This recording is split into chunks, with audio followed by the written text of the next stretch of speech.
아버지는 굴비를 좋아하셨다. 생일 때나 명절 때 가장 드시고 싶으신 것을 여쭤보면 아버지의 대답은 한결같이 굴비였다. 어릴 적 친척집에서 먹어본 짭짤한 그 감칠맛이 잊히지 않으신다던 아버지. 찢어지게 가난한 어린 시절을 보내셨던 아버지는 퇴직 후 충분히 먹고 살 만큼의 돈을 마련한 뒤에도 1,000원짜리 한 장 허투루 쓰는 법이 없으신 분이셨다. 아침에는 맨손 체조 후 혼자 바둑을 두시고 점심은 집 근처 복지관에서 해결하시며 오후에는 산책을 하시고 재활용 수거함에서 온갖 잡동사니를 들고 들어오시곤 했다. 절약이 몸에 배다 보니 돈 드는 일은 일절 하지 않으셨던 것이다. 그러던 어느 날 아버지가 췌장암 판정을 받으셨다. 안병동에 입원을 하실 때도 입원비가 하루 10,000원 정도인 6인실을 고집하셨던 아버지는 자식들이 가난하게 살까봐 그게 걱정이라며 자식들에게 저축 계획표를 세워오라고 하실 정도로 절약에 대한 철학이 확고한 분이셨다. 크리스마스를 앞둔 어느 날 꼭 해야 할 말이 있다는 아버지의 전화를 받았다. 자식들의 곁을 떠나시던 날 아버지가 자식들에게 남기신 말씀은 놀랍게도 늘 입버릇처럼 달고 사시던 절약이 아니었다. 아버지의 마지막 말씀은 현재를 희생하지 말고 진정한 부자로 살 수 있는 방법을 찾아 삶을 누리라는 말씀이셨다. 장례를 치르고 유품을 정리하던 중 냉동실 구석에서 굴비 5마리가 우르르 쏟아져 나오는 순간 그동안 참아왔던 눈물이 와락 흘러내렸다. 아버지는 누구를 위해, 무엇을 위해 평생을 참기만 하신 걸까? 흐르는 눈물을 닦아내며 다짐했다. 그래, 아버지의 부탁대로 지금 이 순간을 누리는 삶을 살기 위해 진정한 부자가 되는 방법을 반드시 찾아내고야 말겠어. 책의 저자 홍주연님은 그렇게 부자들의 구루, 부와 행운을 주는 운명의 이서윤님을 찾게 되었습니다. 그리고 부와 행운을 끌어당기는 힘, 더 해빙은 미국에서 선출간되어 세계가 먼저 찾아 읽은 국내 최초의 책으로 세상에 나오게 되었죠.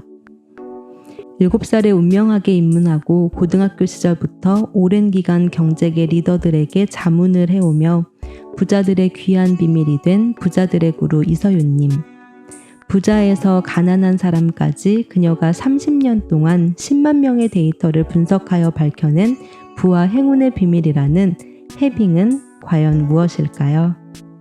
그녀가 말하는 해빙은 바로 돈을 쓰는 순간 가지고 있음을 충만하게 느끼는 것인데요. 이것이 바로 부자가 되는 가장 간단하고 효율적인 방법의 해빙입니다. 해빙은 단돈 1,000원이라도 지금 나에게 돈이 있다는 것에 집중하는 데서 시작하는데요. 평소 돈이 없음에 집중하는 습관에서 벗어나 단돈 1,000원이라도 있음에 집중하는 것입니다. 이런 감정이 커져갈수록 돈을 벌 수 있는 자신의 능력에 감사하게 되고 돈을 벌어다 준 세상에도 감사하게 되며 그렇게 더 큰 돈이 돌아올 것을 아는 것. 이것이 바로 진짜 부자의 마음이죠. 이렇게 간단한 해빙의 효과는 빠르면 2주, 늦어도 3개월이면 나타날 수 있는데요. 생물학적으로 봤을 때 성인의 뇌가 기존의 시냅스 연결을 끊고 새로운 패턴을 만드는데 약 14일에서 21일 정도의 시간이 걸리기 때문입니다. 이 시간 동안 해빙을 실천함으로써 기존 감정의 연결고리를 끊고 새로운 감정의 신경망을 형성함으로써 주위에서 찾아오는 변화들을 느낄 수 있을 것입니다. 해빙이 돈을 쓰는 바로 그 순간 있음에 집중하고 기쁨을 느끼는 것이라면 그것이 해빙인지 낭비인지는 어떻게 구별지을 수 있을까요?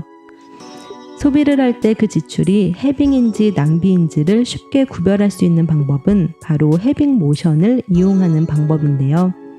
해빙 모션은 오른손의 검지와 중지를 위로 세우고 나머지 세 손가락을 모은 뒤 검지가 내 오른쪽 눈앞에 오게 하고 중지는 바깥쪽을 향하게 한 뒤 내면의 목소리에 귀를 기울이는 것입니다.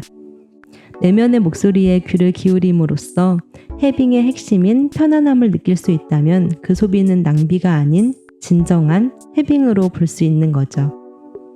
이렇게 간단한 방법으로 실천할 수 있는 해빙은 해빙 노트를 작성하는 것으로 그 효과를 더 증폭시킬 수 있는데요.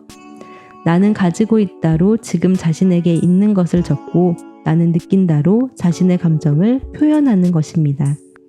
예를 들어 후배에게 태국 레스토랑에서 점심을 살 돈이 있다. 나와 함께 해주는 사람들에게 밥을 사줄 돈이 있다니 부자가 된 기분이다. 회사를 그만둔 지 8년이 넘었는데도 나를 찾아와주는 후배들의 따뜻한 배려가 고마웠다. 와 같이 많지 않은 액수라도 그 돈을 쓸 때 있음을 느끼고 그때 느끼는 감정을 이용해 더 주체적이고 나은 미래를 열어가는 비밀이 바로 해빙인 것이죠. 해빙을 실천하기 위해서는 피해야 할 3가지 장애물이 있습니다. 첫째는 불안인데요. 해빙 모션을 통해 내면의 소리에 귀를 기울이기도 전에 빠져나가는 각종 공과금 등을 볼 때면 해빙을 실천함에도 여전히 불안을 느낄 수 있죠. 하지만 이렇게 불안을 느낄 때는 불안을 목적지에 도착하는 과정의 일부로 받아들이는 것이 좋은데요.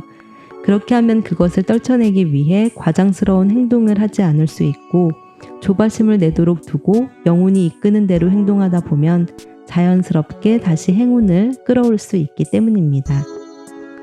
해빙을 방해하는 2번째 장애물은 바로 간절함인데요.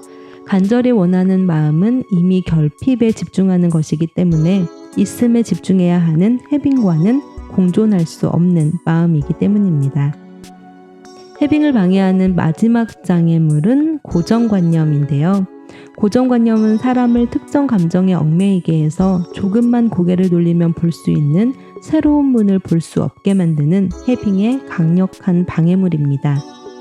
고정관념은 과학적 진실이 아닌 그저 사회적 통념일 뿐이기 때문이죠.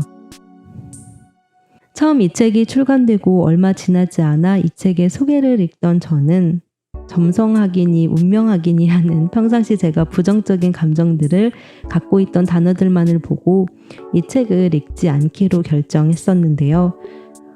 그런데 이 책은 이상하게도 묘한 끌림이 있었고 결국 얼마 후에 이 책을 읽은 저는 이 책이 세상에 나오게 해준 2분의 저자에게 깊은 감사함을 느끼게 되었습니다.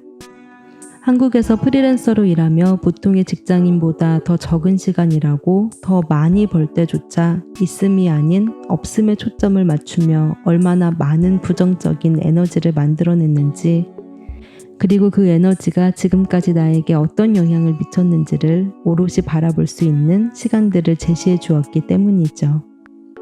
그러고 나서 생각해보니 저는 참 가진 게 많은 사람이었습니다. 사랑하는 가족들, 건강, 원하는 일은 다 도전해 볼 수 있는 용기, 좋아하는 책을 실컷 읽을 수 있는 나만의 책상과 이북 리더기, 그리고 하루 종일 책을 읽을 수 있는 충분한 시간까지. 주위를 둘러보니 전부 감사할 것들 천지였죠. 또한 이 책을 통해 제가 얻은 가장 큰 수확은 늘 가지고 있던 과거에 대한 생각을 달리할 수 있게 된 것인데요. 과거를 정의하는 것은 현재예요. 지금 깨달음을 얻는 데 도움이 되었다면 그 과거는 가치 있는 재산이 된 셈이에요. 게다가 감사함은 더 큰 행운을 불러들이곤 하죠. 행운의 과학은 성공해서 행복하기보다 행복해서 성공하기를 가르치거든요. 늘 내가 쓰는 시간은 그 어떠한 것이라도 반드시 성과를 만들어내야 하고 그렇지 못하고 흘러간 시간들이 모여서 만들어낸 과거는 무가치한 시간들이라고 믿었던 저에게 이 문장이 주는 가르침은 매우 크나큰 것이었습니다. 아무것도 만들어내지 못한 과거의 시간들을 붙잡고 버리지도 다시 일으켜 세우지도 못하고 그 안에 갇혀 앞으로 나가지 못했던 저에게 이 문장을 그리고 이 책을 만난 것은 진정 부와 행운을 끌어당기는 힘인 해빙을 만난 것이었죠.